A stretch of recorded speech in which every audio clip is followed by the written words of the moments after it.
السلام علیکم ګرانو دوستانو. نن به زه تاسو ته یو ډېر مهم خبر درکړم چې د افغانستان او د بنګلادیش چې کوم راتلونکې لوبې ترسره کیدونکې دي، دغه لوبې تاسو څنګه کولی سئ ډېر په اسانۍ سره وګورئ او کوم چینلو باندې دغه لوبې لایو نشر کیږي، ځکه اوسه پورې د افغانستان کرکټ بورډ له طرف نه کوم خبر نه ده ورکول سوی چې دغه لوبې به په کوم چینل باندې موږ او تاسو لایو کتلی سو. او ډېر زیات ملګري هم دغه پوښتنه کوي چې د افغانستان او د بنګلادیش لوبې موږ څنګه کولی سو لایو وګورو. نو ویډیو تر اخره پورې وګورئ، په هر څه به تاسو پوه سئ. راځم زه تاسو ته وایم چې افغانستان به بنګلادیش سره 53 اوريزې لوبې او 2 اوريزې لوبې ترسره کوي، خو اوسه پورې د افغانستان کرکټ بورډ له طرف نه دغه لوبې یعنې نه دي معلومې سوي چې په کوم چینل باندې دغه لوبې لایو نشر کیږي، ځکه مخکې به د افغانستان او د نیدرلند سیریز که تاسو وګورئ، افغانستان به 2-3 هفتې مخکې اعلان کړی و چې دغه لوبې په ملي سپورټ باندې لایو نشر کیږي. او اوس تاسو وګورئ صرف 2 ورځې د افغانستان او د بنګلادیش لوبه ته پاتې او افغانستان کرکټ بورډ بیخي خبر نه ده ورکړی.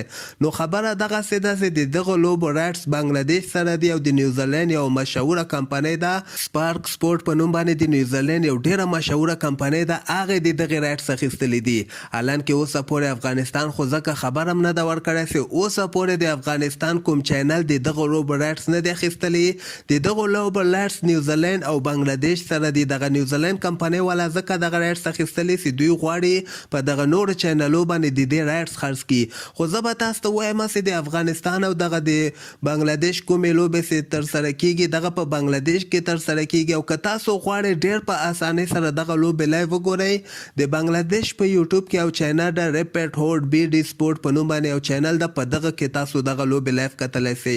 دغه یو لیست ده، تاسو وګورئ په هندوستان کې فین کوډ دا یو ایپ ده د هندوستان ده، دغه کې هم تاسو دغه لوبې لایو کتلی سئ. بنګلادیش کې تاسو وګورئ ریپټ هوډ سپورټ په نوم باندې چې کوم یوټیوب چینل ده او د دوی یو بل چینل د بنګلادیش کې هغه کې هم لوبې لایو دي. سپارک سپورټ چینل تاسو وګورئ نیوزیلند دغه لوبو رایټس اخیستلې په دې باندې لایو دي. ریپټ هوډ سپورټ باندې انګلند کې هم دغه لوبې لایو نشر کیږي. ویلو ټي وي چې کوم د امریکا کې په ویلو ټي وي لایو نشر کیږي. بنګلادیش کې تاسو وګورئ ریپټ هوډ بي ډي په دغه باندې لایو نشر کیږي. ویلو ټي وي بیا کینیډا کې هم دي، صرف دغه وګورئ یو څو دانې دي یعنې فین کوډ کې لایو نشر کیږي، ریپټ هوډ بي ډي کې لایو نشر کیږي، ویلو ټي وي کې لایو نشر کیږي.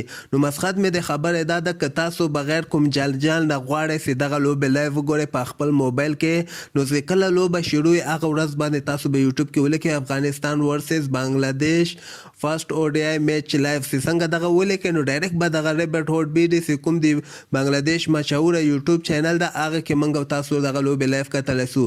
کیدای سي افغانستان هم د دغه لوبو رایټس واخلي، خو افغانستان اوسه پورې د دغه لوبو رایټس نه دي اخیستلي او امکان لري چې افغانستان کې په وطن تلویزیون باندې موږ او تاسو دغه لوبې لایو وګورو، ځکه وطن چې کوم د غیر قانوني ډول باندې موږ ته دغه مختلف سیریزونه لایو نشر کوي. کومه بله پوښتنه که لرئ لاندې ما سره په کامنټ کې شریکولی سئ، زه به کوشش کوم چې تاسو ته جواب درکوم او همدغسې تازه خبرو لپاره تاسو دغه چینل هم در سره سبسکرایب کولی سئ.